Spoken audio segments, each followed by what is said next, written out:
some questions in before the event, and then a few coming in during this that have been posted up on there about the need to convince architects to specify different species, and how do we raise that up the agenda, and how do we get that on? And I just thought I'd start by with Maria. You raised the issue of, or the importance of the furniture industry to the European hardwood sector. Now, furniture is really sold on its kind of fashion sense and so on. When we do marketing for softwoods, we talk about that they're very sort of utilitarian. They're used in construction. Most of the time, they get covered over. We don't see them, and so we sell them on different properties, if you like, different qualities.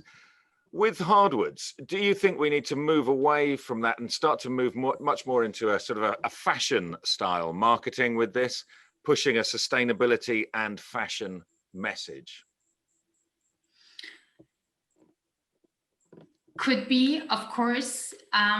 We have got the problem that white oak is fashion. White oak was fashion 10 years ago. White oak is fashion right now. We do not only have white oak.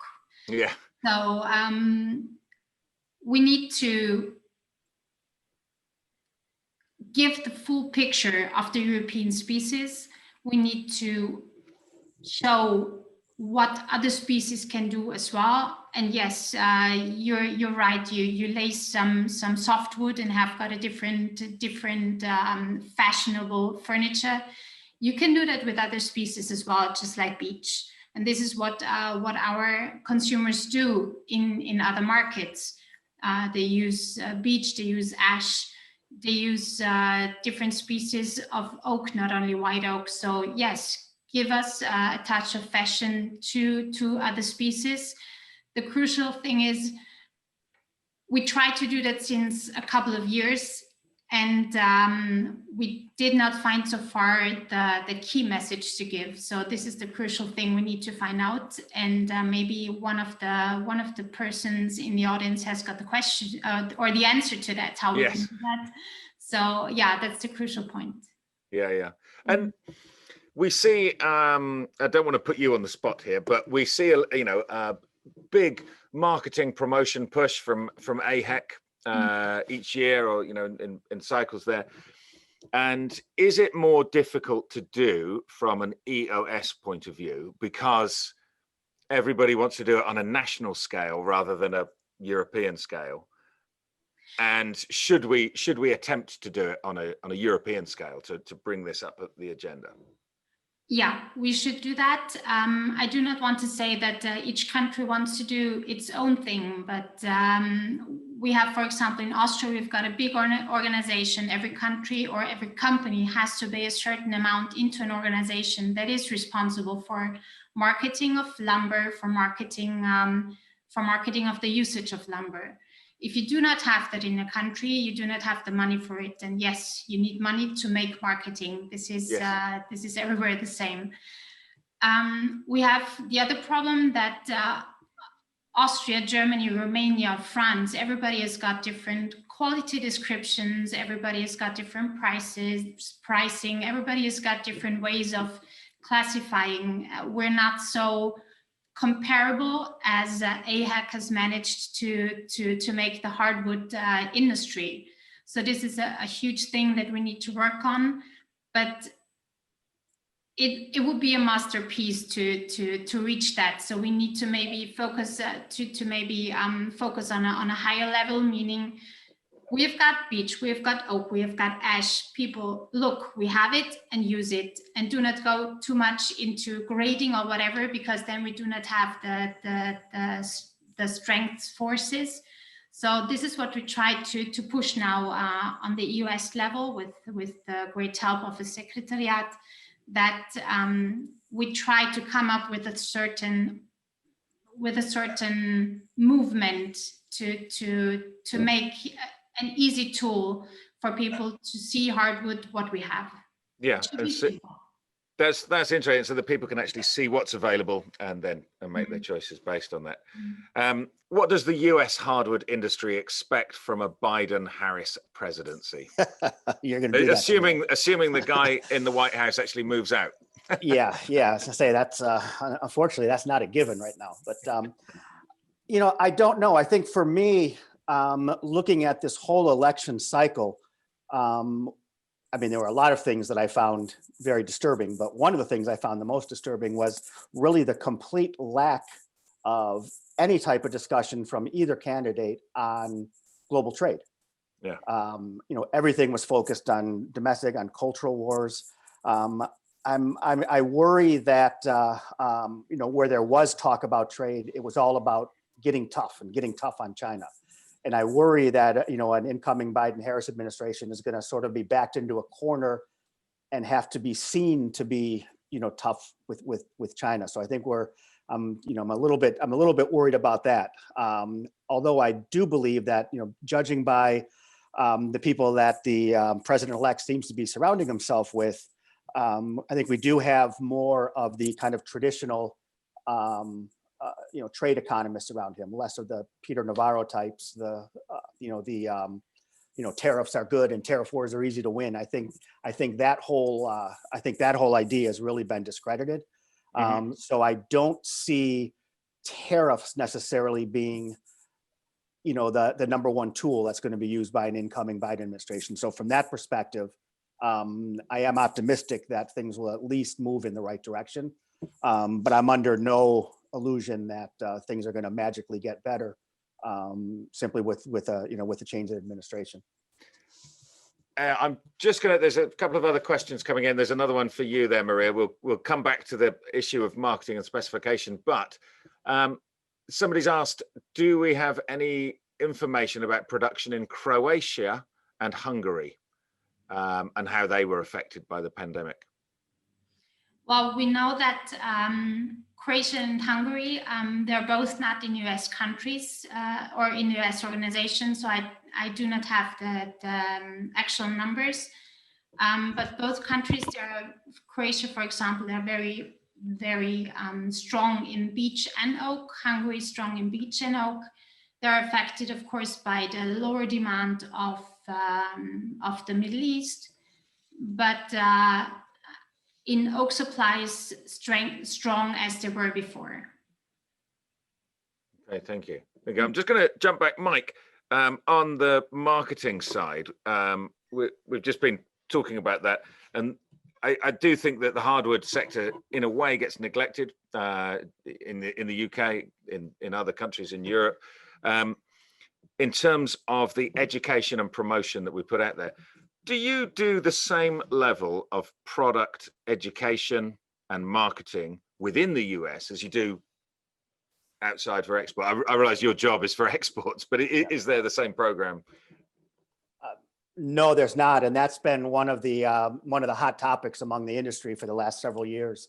There was a push about 7 or 8 years ago to create what's called a checkoff program, which a lot of agricultural commodities, milk and beef and everything else uses to promote their products domestically. The U.S. industry essentially turned that down, decided they really didn't need to do that, didn't want to do that, didn't want to have, what they looked at, the government telling them how to promote, which is not really the way that it works. So it really was just kind of left to a few companies that put some money together, did some market research, started moving towards a promotional effort. The money dried up and you've got a lot of fits and starts. There's an attempt right now to revive that domestically. And you've got a lot of trade associations and companies that are stepping up. They're doing more market research now. They're finding some, I think, unusual things in the market research that they've been releasing. One of which is that consumers don't care about the environmental message. I have a hard time believing that. Personally, I know that if you talk to someone who's redoing their kitchen floor, they may not necessarily look at the impacts of my 10 square meter kitchen floor, what that has on the environment. But I do think we're missing a boat. We're missing the boat on that. And just because what we're hearing from feedback groups is that they don't care, doesn't mean that they shouldn't care, and doesn't mean that our job shouldn't be to make sure they care. And I think there is a huge market out there for that. And I look at, I use a lot the example of my daughter, who's 24 now. She has an app on her telephone that when she goes into the druggist and is looking at cosmetics and creams and things, she scans the label of the company, and it tells her if that company tests on animals. And if they test on animals, she doesn't buy it. And I think we're seeing, the fair trade coffees. I mean, we're seeing a real movement, particularly among the young people, towards environmentalism being an important indicator on purchasing decisions. And I think that for us, the advantages that we have there, to not use that just because, a couple of focus groups that we happen to talk to as an industry said that's not important, I think is a mistake. And I think we do need to move toward that. And it is performance, and it's, fashion is obviously important. And I think also we've got to be wary about we look at one of the taglines in the US that was on before was this whole, treasured for generations. Yeah. Great, talks about one of the high quality things. But do you ask yourself, do you want your grandmother's wardrobe in your bedroom? You probably don't. So I think using that as a, just because it can be passed down to generations, I'm not sure that's either our best marketing tool. No, there's no question in the U.S. that something has to be done, because I mean, from those first slides I showed on domestic consumption of hardwoods, and the fact now that seems it doesn't really matter what happens with home starts. It doesn't seem to impact our markets much, and I think that's dangerous. Coming back to the sustainability question, saying that consumers don't care about the environment. I mean, it's a surprising statistic. And with the softwood sector in particular, just sort of bringing those comparisons back in, the construction sector has real targets. It has, you have to be low carbon. We see great opportunity there when, the government sets low carbon material targets, embodied carbon targets, all this sort of stuff. But we don't see it in the consumer markets, so you see it in a regulated market for housing or construction, because, we have to meet certain targets, but we don't see it in other areas. And that is where I think we need to really make a big push for marketing, actually, because you don't want the high carbon things in your home is the message we should be getting. But is there not then, or to pose it as a question, should we not be looking at something else on the environmental agenda about not putting plastics, not putting artificial things, not just the carbon emissions, but you don't want unhealthy products? Is there an advantage we can bring from the sort of healthy living, healthy buildings, healthy environments agenda? I think so, absolutely. And it's one of the things that's most disheartening. If you page through, Architectural Digest, type publications, you'll see a lot of these, PVC or plastic materials that are actually trying to promote their environmental benefits by saying, use our plastic decking and you don't have to cut down trees. Yeah. No discussion of the oil base, no discussion of non-renewable, none of that. Just kind of appealing to almost the lowest common denominator of people. Oh, tree falls, has to be bad. Let's buy something else. And I think the fact that we don't even have really any kind of, at least domestically, nothing to fight that, to even push back on it, I think it's a tragedy, and it goes a long way towards explaining, why we're losing market share. I mean, it's one of our biggest things. It's one of our biggest attributes. Yeah. And the way things are moving, we should be shouting it from the mountaintops. Has there been any studies by any of I know that AHEC have done kind of a big life cycle assessment study of a variety of products. Has anything been done like that on a European scale or even a national scale, Maria, do you know? When it comes to this, how to address consumers? Yes. Mm. To be honest, there has to be, of course, I cannot name any, but to just pick up Michael's idea, I think we should also play on the emotional part of our consumers for the wood. Just that comes into my mind, McDonald's in Austria, they do say we use Austrian beef, we use Austrian potatoes, we use Austrian whatever there is, please come and consume. So yes, there is a lot of people who say use plastic because then we do not have to cut trees because you want to go into the woods to enjoy the nature. But let's make it vice versa. This is the tree that was growing in your garden, and now you can eat on the table with it. So maybe we should do it that way to put out the positive things. No, I agree. Yeah, I think that's a great idea. I'm just reading some of there's a couple of other questions in here. I'm going to stick with an environmental theme. One of our audience about traceability, and it's something we talked about just before the session was opened up, Mike. Over 95% of European timber is certified to FSC or PEFC, much less from the US. Is there any move to sort of increase that, or is it not seen as an issue for US hardwood producers? You're on mute, sorry. Sorry about that. I've got some unruly dogs here that are. Yeah. It is a, it is an issue. I'm sorry, I'm fading in and out. No, that's it. You're fine. You're in. All right. Can you repeat the question again? I'm sorry. It was about FSC and PEFC, yeah. Whether there's a move to increase certification really in hardwoods, or if it's a big issue there. Oh, okay. Yeah. No, there have been attempts for a long time, but at the end of the day, the reality on the ground, particularly in the hardwood industry, because of literally the millions of the small non-industrial timber owners that will harvest once a generation, once every 15, 20 years, they quite simply have no incentive, for them to certify. And when we look at where the certified land is in the United States, a lot of it, the bulk of it is either federally owned property or state-owned property or, county-owned property, essentially government lands, very little of which provides timber to the hardwood industry. The vast majority of ours does come from these small individual landowners. And until somebody finds a way to either make it, worth their while for those small landowners to certify, even if they don't harvest all that often, they have their land for other reasons, we're still not going to see any type of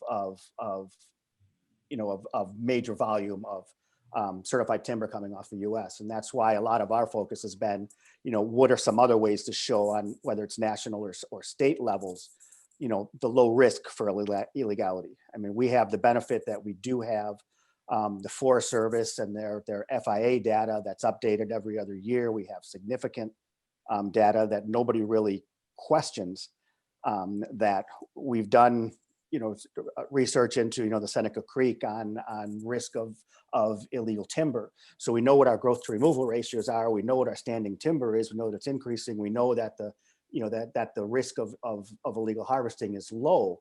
So the question is whether or not those things taken together, is there a way that can be packaged to show the low risk, to show the environmental benefits without necessarily having a third party stamp of approval on there? And for some customers, the answer is no. I mean, we've been fighting this battle in, with government procurement in the UK for a long time with DEFRA. Yeah. Risk assessment seems to be fine as far as DEFRA is concerned when it comes to, pellets for biofuel. Yet that same wood, a same risk assessment from the same forests on sawn timber doesn't seem to be good enough. And I think, those are the types of issues that need to be raised on the demand side as well. Because if we're waiting for the US industry to have access to lots of of third-party certified land. It's just quite simply, it's not going to happen unless somebody figures out a way to, to opt in all of these small landowners at, at minimal, expense to themselves. And I think that, is not realistic. So it is a battle that we fight, on a daily basis. And when things are based literally on papers and paper chains, we know that, papers can be, falsified, that documents can be done. It's, I think that we need to find, other ways, to measure and, and to assess risk and to assess sustainability.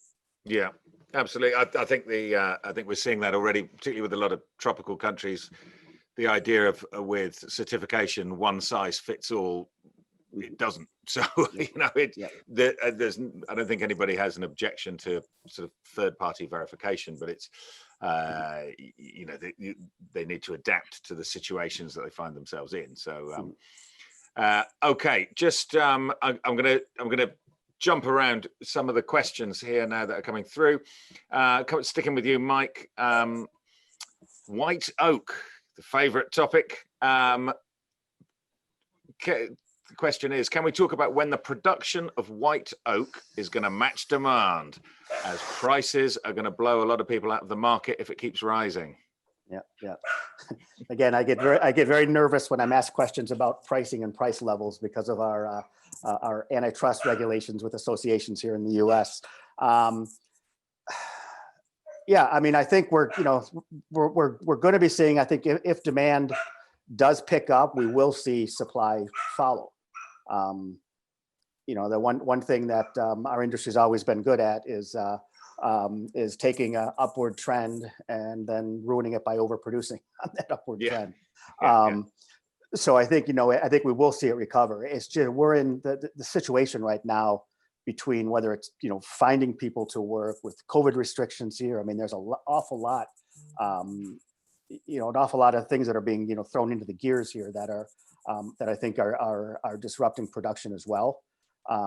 Access to capital for a lot of small sawmills is a real issue right now as well. So being able to expand. So I think we have an awful lot of our industry right now is literally on living on a quarter by quarter basis. So any kind of a sustained, I hate to make any kind of a prediction, but I do think if demand continues to come up, I mean, supply will follow. The question is, are people going to move on to other species, other materials in the meantime? And that's a fair question. Yeah, sure. That unfortunately I don't have an answer to. Okay, I'm going to just raise this. This has been a minor issue in Britain that's coming up on December the 31st. And we've been dealing with it for about 4 years, more than 4 years, actually, and we still don't have all the answers. The dreaded issue of Brexit. The question that's come up is actually for me, but before I answer, I'm going to ask Maria, have your members reported or raised with you issues about exporting goods to the UK after Brexit and in light of all the Brexit problems? So far, no specific issues, just the common fear or the common challenge. How are we going to do that with taxes, with import or basically export rules? It's a big question mark. We do not know how our consumers are going to react. So uncertainty, this is the feeling, and this is the comment. Sure. Okay. Mike, I mean, really, there's going to be no change for exporters from the US. Is it come up as a topic? No, not really. Not really. We don't anticipate, major changes, at least in the bilateral relationships between, US exporters and UK or EU importers. What's less clear is what it's going to mean for for the trade in the secondary products, furniture manufactured in Europe going in, with American hardwoods going into the UK, what is that going to mean, or vice versa? And I think that's the part of the equation that, from our perspective, is uncertain. How it's going to affect the dynamics of the market more widely. Yeah, sure. Yep. I'm just going to just the question itself. Do you foresee any changes or problems in the UK after the 31st of December to import wood from Europe? And are there discussions in place to overcome problems with the EUTR for FSC products and so on? So we are running next week 2 webinars on Brexit, one for UK members, one for primarily for European suppliers to the UK, where we hope that all of these questions will be answered. We hope, insofar as we can answer them, and we'll do our best to give all of that information. We have a section of our website on ttf.co.uk, and then it's /Brexit and the timber industry. And there's a whole section there of resources which you can download. I mean, it's open to everybody. We've deliberately made sure that it's open to our members, members of the public, suppliers, everybody. We've been communicating with members, doing surveys of members on a regular basis. We are relatively confident that for the processes that our members can control, that they will be able to control them. Customs, plant health issues, due diligence, all of those sorts of things. Where I think we may have problems that have been raised in forums like this and events like this, particularly from Central Europe. There are problems at the moment getting drivers and logistics things from Central Europe to come into the UK.